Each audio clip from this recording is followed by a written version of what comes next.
Bien, el Señor les sea bendiciendo. Seguimos con un nuevo estudio hoy del libro de Romanos y entramos al capítulo 3. Romanos capítulo 3 y me ha tocado bien fuerte meterme, pero gracias a Dios he encontrado un poquito la claridad. Pero bueno, es más fácil, pero trato de encontrar las ideas muy claras. El Señor les sea bendiciendo. Gracias por aquellos que nos están siguiendo en los estudios. El Señor les bendiga grandemente, quizás hermanos que no conozco y hermanos también que conozco. Así que oramos al Señor y pedimos la bendición por su palabra. Padre, te damos gracias por el instante que nos das. Vamos a leer de tu palabra. Pedimos en este instante tu presencia en nuestras vidas. Ábranos, enséñanos, podamos entender tu palabra con mucha claridad, Señor. Y bendícenos a través de ella, te lo pedimos. En el nombre maravilloso de Jesús, nuestro Señor. Amén y amén. Bien, capítulo 3. Capítulo 3 es la continuación del capítulo 2, ¿ya? El capítulo 2. En el capítulo 2, yo tengo en el Nuevo Testamento de estudio, me hablaba de la ley de Moisés, el pueblo de Israel, los judíos, cómo veían la ley de Moisés.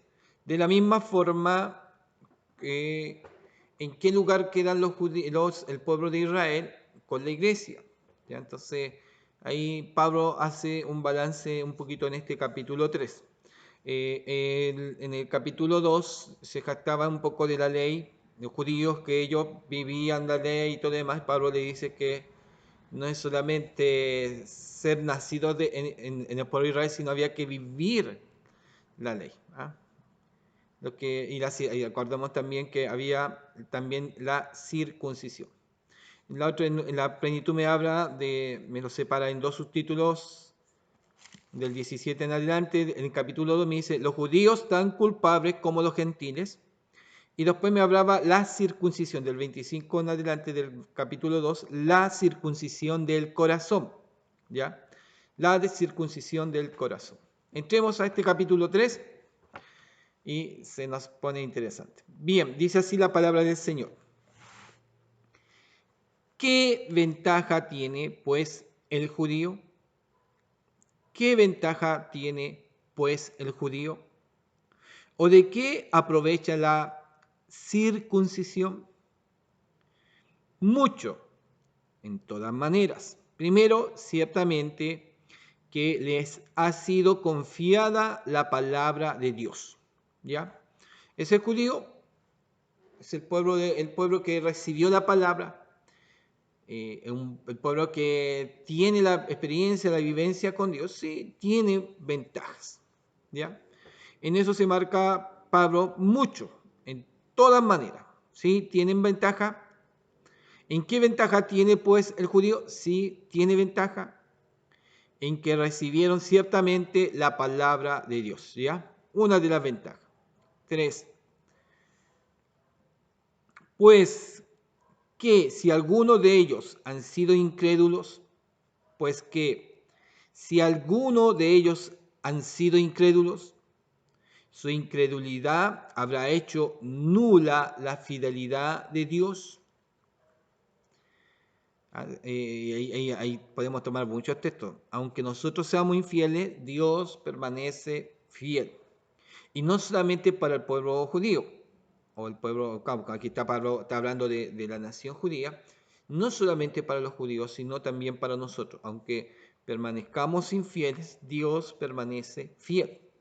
Pero la incredulidad del pueblo de Israel, bueno, y nosotros lo vemos en el Antiguo Testamento de una manera increíble, a través de los tiempos, de repente creían, de repente no creían, y estamos hablando de generaciones, de personas. Cuando hablamos del pueblo de Israel, son cantidades de años enormes, y en esa cantidad de años enormes van pasando cantidades de personas. Algunos que viven mucho más, otros viven mucho menos, pero algunos permanecieron fieles, otros no. Otros no. Muchas veces, la nación de Israel se permaneció muchas veces más infiel al Señor, pero Dios seguía siendo infiel, ¿ya?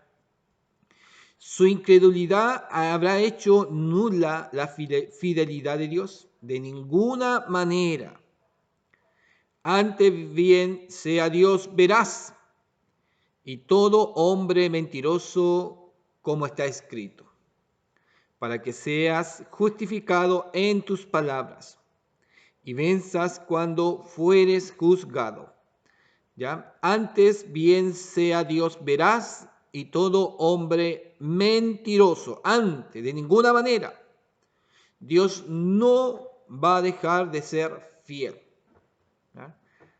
No, Dios no va a dejar de ser fiel. De ninguna manera Dios va a dejar de ser fiel. ¿Ya? Antes,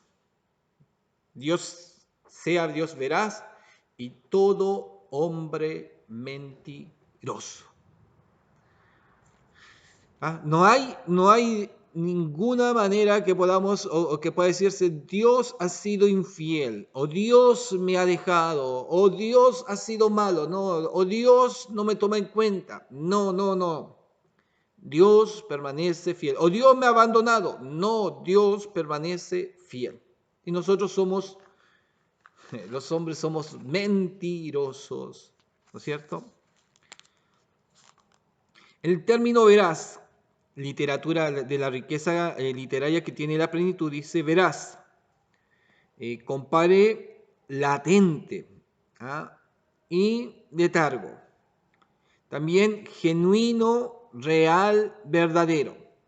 Sea Dios veraz, sea Dios genuino, sea Dios real, sea Dios verdadero. Otras palabras marca sea Dios ideal, sea Dios manifiesto, sea Dios no oculto. El término veraz, ¿ya? Entonces, el término veraz, vamos a hablar genuino, sea Dios real, sea Dios verdadero, sea Dios ideal, sea Dios manifiesto, no oculto, pero también marca y todo hombre mentiroso. No, nunca Dios va a dejar de ser fiel, ¿ya? Lo opuesto a veraz es igual a falsedad, encubrimiento e inconsistencia humana. Dios es fiel en cumplir sus promesas. En Él no hay falsedad. A veces usamos un término y que a veces lo quedo pensando, es que Dios me prometió. Es que es la promesa de Dios. Y cuando yo leo como promesa de Dios, a veces no veo que es promesa de Dios. La palabra dice, Dios te va a bendecir si haces esto, Dios te va a bendecir, Dios quiere, no sé, Dios te ama. Y no basta que Dios tenga que hacernos promesas. Dios no hace promesa. Él lo dice y lo cumple. ¿No? Y nosotros, es que a veces, a ver, jugamos como que Dios no está haciendo promesas porque nosotros como personas, cuando alguien nos da su palabra, tiene que, no sé, prometernos, darnos su palabra. ¿Para qué? Para que creamos y hasta por ahí podemos creer, pero Dios no necesita hacernos promesas. Si Dios dice que nos va a bendecir, no necesita prometernos y decirnos, prometo que te voy a bendecir. Prometo que voy a abrir ventanas de los cielos para bendecirte. Dios no necesita prometernos. Dios verás en su palabra. Lo que Él dice lo va a cumplir. ¿Me entiende? Lo que Dios dice lo va a cumplir. No necesita prometernos. Y cuando leemos la palabra del Señor, a veces y hay libritos que hablan, ay, no sé cuántas promesas, 6,000 promesas de Dios. Y si usted encuentra, es palabra de Dios, no es promesa. Es palabra de Dios. Y a eso debemos de creer. Dios no necesita prometernos. No necesitamos que Dios nos diga, yo te prometo. No, Dios es veraz. ¿Ah? Dios es genuino, Dios es real, es verdadero. Él no necesita prometer. Él es fiel en su palabra. Él es fiel, y aquí coloca, Él es fiel en sus promesas. Cuando le dice a Abraham, mira Abraham, yo haré de ti una nación grande, no le está prometiendo, le está diciendo lo que va a hacer con Abraham. ¿Me entiende? Y no es una promesa es un compromiso a. Dios le está diciendo, ¿qué es lo que voy a hacer contigo? ¿Ah?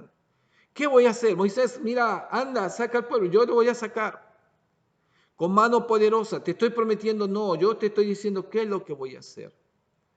Entonces, en este sentido, Dios nos dice y no necesita prometernos. Él es fiel a su palabra. En Él no hay falsedad, ¿ya? En Él no hay falsedad. Así que eso es una situación bien especial de Dios.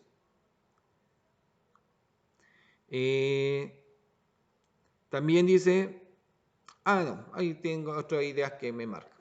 Pero Dios no va a faltar a sus promesas. Dios no va a faltar a su palabra. Si algo Dios te dijo, lo va a cumplir. Si algo Dios te dijo, te voy a bendecir, o te estoy llamando para la obra y te traigo para esto, o voy a engrandecerte, Dios lo va a hacer. Ahora viene el otro detalle, que nosotros estorbemos lo que Dios quiere hacer en nuestra vida. O a veces no entendamos que el que dirige nuestra vida es Dios. Y ahí nos equivocamos y erramos. Yo antes de casarme, yo contaba y tenía uno de los sueños, pero es que Dios no me lo había dicho. Dios no me lo había dicho, y era que yo quisiera que Dios me hubiese juntado con mi esposa en profecía. Yo decía, no, Dios me va a levantar, va a unir, de repente salta un profeta, va a venir de allá, va a traer una señorita, yo de acá, y así yo los uno a ustedes en matrimonio. ¡Wow! Yo decía, y contaba que eso Dios podía hacer, pero no Dios me lo había dicho. Ahí viene la otra vez, se da cuenta, Dios no es que Dios me tenga que, Dios, no estoy hablando de promesas, no, Dios no me lo había dicho. Y cuando Él hizo eh, esto de encontrarme con mi esposa, y él sí me había dicho, y sí lo dijo, te voy a unir, te vas a casar. Me lo dijo, no me lo prometió, me lo dijo, y creí. Y creí. ¿Ah? Y Él lo hizo de su forma. No como yo quería y lo que yo pronunciaba como quería, no como Él quiso. Y me sorprendió mejor, fue mejor. Entonces, Dios nos dice algo y debemos de creer a su palabra. Cuando Dios te dice algo, cree a su palabra. No es promesa, no necesitas prometerte. No, Dios no necesita tener un compromiso contigo. No, necesita solamente creer. Por eso tenemos que tener cuidado cuando hacemos promesas y no cumplimos. Qué importante lo que Dios nos enseña, que baste solamente nuestra palabra. Hermano, voy a ir. Hermano, espéreme a tal hora, ahí voy a estar. Hermano, tal día voy a ir a su casa a visitarle. Hermano, tal día voy a hacer esto, voy a estar allá. Qué importante es cumplir nuestra palabra y que no necesiten que tener un amarre más que sea promesa. No, nuestra palabra sea sincera. Bueno, me tiré a otro esquema. Bueno, aquí entonces estamos hablando de los judíos, ¿ya? Y esta causa, aquí hablan de los judíos. Los judíos sí tenían ventaja. Los judíos por recibir la palabra de Dios, ¿ya? Y aunque ellos permaneciesen infieles, Dios permanecía fiel con ellos. ¿Por qué viene esta interrogante en Pablo? ¿Por qué lo está explicando a los romanos? Porque los romanos, había que aclarar bien el enfoque que ellos eran romanos. Era el pueblo que tenía cautivo al pueblo judío. ¿Y en qué lugar quedaba el pueblo judío? ¿En qué puesto? ¿En qué lugar? Y entender todo ese problema entre el judaísmo y la iglesia. y cómo hacer una buena relación, qué es iglesia y qué es judaísmo, ¿ya?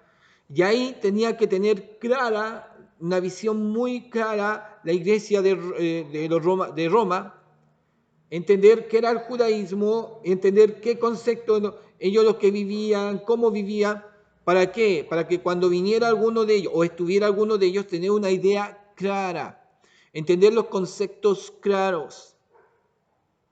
Hoy día hay muchas iglesias que aún siendo evangélicas se van a rituales judíos, ¿ya? Y ahí entramos a un dilema. Ahí hay muchas iglesias evangélicas y cristianas están volviendo a ideas del judaísmo y tengamos cuidado. Wow, está escrito en la palabra del Señor, pero a veces, no sé, nos perdemos de enfoque, tengamos un cuidado. ¿Ya? 5. Si nuestra injusticia hace resaltar la justicia de Dios, ¿qué diremos? ¿Será injusto Dios que da castigo? Hablo como hombre. En ninguna manera, de otro modo, como juzgaría Dios al mundo. ¿Ya? Si, está hablando, si nuestra injusticia general, ¿ya? Si nuestra injusticia hace resaltar la justicia de Dios, ¿qué diremos? Si cómo actuamos, cómo pesamos, cómo medimos, cómo a veces, y somos desequilibrados, y a veces no nos damos cuenta. Cargamos más para un lado y para otro en nuestra justicia, y ahí donde debemos de tener cuidado. A veces, hermano, pasa, queremos hacer justicia, pero cuando es conocido amigo, no, este no. Le cambiamos a las normas. ¿Ah? Si nuestra injusticia hace resaltar la justicia de Dios, ¿qué diremos? Si empezamos o comparar nuestra justicia, lo que nosotros a veces queremos ver y con lo que Dios hace, estamos muy lejos. Y a la verdad nos encontramos falsos, injustos, sin criterios. Entonces la justicia de Dios se resalta. Hace resaltar la justicia de Dios. ¿Qué diremos? ¿Daremos una crítica? No, estamos mal. No, Dios está mal. Hasta esa justicia, no. Queremos ver nuestra justicia. No. ¿Será injusto Dios que da castigo si somos injustos? Hablo como hombre. ¿Será injusto Dios? Ya no podemos acusarlo. No podemos acusar de Dios injusto. Es tan increíble, gente hoy día pregunta en la actualidad, no, Dios no existe, o Dios, si Dios existe, ¿por qué tan malo es? Deja que mueran los niños, que muera gente, que muera gente sufriendo. Pero sus obras a veces de los que hablan no son muy buenas, pero tratan de justificarse con el dolor de otro, de la vida propia que va surgiendo, de la vida o de la experiencia propia. Algunos no la pasan muy bien en esta vida. A algunos le ha tocado una vida de calvario, de sufrimiento. ¿Para qué decir? Yo encuentro a todos en los tiempos de cuando existía la esclavitud, de quizás aquellos que le tocaban vivir esa esclavitud y por solamente ser negritos, pasaban a ser esclavos y aprovechados, y quizás qué cosas hicieron con ellos. Entonces, ellos podían haber dicho, ¿y dónde está Dios? ¿Dónde está la justicia de Dios? ¿Me entiende? Entonces, pero el mundo y las circunstancias van girando y el hombre sigue avanzando y quiere justificarse, aunque es injusto, aunque el hombre es pecador, aunque el hombre no tiene norma o línea de una justicia plena, no, trata de inventar su justicia, que es equivocada. Entonces habla de nuestra injusticia, Pablo. ¿Ya?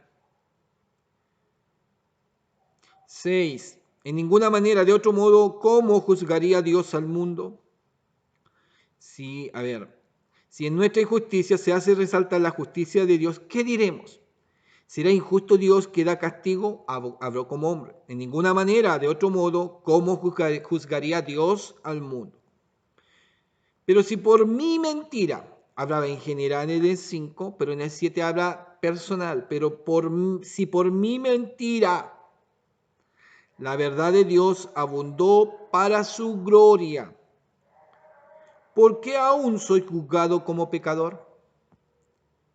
¿Y por qué no decir cómo se nos calumnia, como algunos cuya condenación es justa, afirman que nosotros decimos hagamos males para que vengan bienes? ¿Ah? Y parece que eran judíos los que estaban criticando a Pablo. Aquí Pablo, en el versículo 5, que estaba hablando de los judíos, que estaba hablando en general de la justicia de Dios, pero en el versículo 7 habla directamente de un problema y de una acusación que se le está haciendo. De una acusación. Y él esto aprovecha para usar de su defensa. Pero si por mi mentira la verdad de Dios abundó para su gloria, pero si por mi mentira personal, pero si por mi mentira la bondad de Dios abundó para su gloria, ¿por qué aún soy juzgado como pecador? Pasa, hombre. Ya el caballero vende, compra calefón malo, cachureo, así que, pero gritando. Ahí va a pasar ya. Entonces, ¿por qué aún soy juzgado como pecador? ¿Ya? ¿Y por qué no decir, como se nos calumnia y como algunos cuya condenación es justa, afirman que nosotros decimos, hagamos males para que vengan bienes? Wow. Voy a leer la otra versión y voy a leer del 5. Aquí usa dos pero.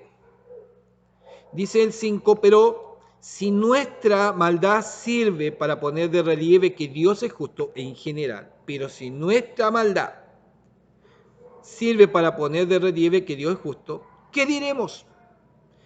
¿Que Dios es injusto cuando nos castiga? Hablo según criterio humano. 6. Claro que no, porque si Dios fuera injusto, ¿cómo podría juzgar al mundo? No lo aceptaríamos si Dios fuera injusto. Lo veríamos mal, ¿cierto? Le diríamos, no tiene ni criterio. ¿Cómo Dios nos va a castigar? Pero cuando vemos que Dios es justo, que nosotros somos injustos, ¿qué vamos a decirle al santo? 7. Pero si mi mentira sirve para que la verdad de Dios resulte todavía más gloriosa, ¿por qué? ¿Por qué? ¿Por qué dice, se me juzga a mí como pecador? Cuando están viendo, ¿qué cosa? Resulta todavía más gloriosa. La verdad de Dios resulta todavía más gloriosa. Por eso está acusando que se le está acusando. En tal caso, ¿por qué no hacer lo malo para que venga lo bueno? Esto es precisamente lo que algunos, para desacreditarme, dicen que yo enseño. Pero tales personas merecen la condenación. Entonces, ya Pablo estaba entendiendo que lo estaban desacreditando. ¿Y sabe con qué lo estaban desacreditando? Yo busqué esa palabra, ¿ya? Y es un refrán. Es un refrán. Como decía acá, hagamos males para que vengan bienes. Es un refrán. Y wow, qué increíble que a veces usemos los refrán. Y más que la palabra, hay hermanos que pueden estar predicando y estar usando refrán. Tengamos cuidado ahí. Tengamos cuidado. Son buenos los refranes, sí, pero no para meterlos muchas veces en la predicación.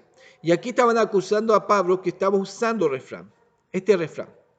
El refrán: no hay mal que por bien no venga. Lo mejor está, es como decir, lo mejor está por venir. Lo estáis pasando mal, pero ya viene lo bueno. No se preocupen. Viene lo malo, pero después viene lo bueno. Se puede tomar como una frase también de consuelo este refrán, ¿no es cierto? ¿Ya? Entonces, sí, viene lo malo, pero está en lo malo, pero viene lo bueno. Es un consuelo y es es un consuelo, es una ayuda, es un golpecito de la espalda. No se preocupe si ya va a venir lo bueno. Para los que lo están pasando mal, es una frase de consuelo para los que la están pasando mal. También marca, esta es como una parte de retomar entusiasmo. La está pasando mal, pero vamos arriba, entusiasmo. Vamos, vamos. Los refranes son dichos populares y anónimos. Los refranes son dichos populares y anónimos. La finalidad de ellos es transmitir una enseñanza, un mensaje instructivo, un mensaje moral, ¿ya? Queriendo llevar al individuo a una reflexión moral e intelectual. Queriendo llevar al individuo que reflexione a una reflexión moral e intelectual, pero no produce cambios en la vida de las personas. Un refrán no produce cambios en la vida de una persona. No. Va a tocarle, no, y quizás lo va a tomar para ciertas, porque los refranes son para ciertas cosas, y son refranes cotidianos. En el campo muchos refranes se usan, quizás algunos en la ciudad, algunas personas también, pero tengamos cuidado de predicar con los refranes, ¿ya? Ahí hay que tener un ojo, hay que tener un cuidado de predicar con refranes. Qué importante predicar con los textos bíblicos de la palabra del Señor, que cambian el Espíritu Santo, que coloque esos textos, esa palabra que llega al corazón. Un refrán nunca va a llegar al corazón. A Pablo le acusaban de esto, que vengan males. No hay mal que por bien no venga. Y qué feo. Es decir, si Pablo estuviera predicando, y es fuerte la acusación, porque hablaríamos de un Pablo sin base, de un Pablo sin experiencia, un Pablo que, bueno, la está pasando mal, ya la va a pasar mejor. No sé, es como una persona, sería para animar nomás, sin algo efectivo, sin poder, sin autoridad de Dios en su vida. Una persona que solamente da consuelo y que da ánimo, pero no se encuentran respuestas. Y cuando uno la está pasando mal, necesita respuestas, necesita la consolación, el fortalecimiento. La edificación se necesita, en ese instante cuando se está destruido, se necesita los brazos, las caricias, los cariños del Señor. Pero el refrán no puede hacer aquello.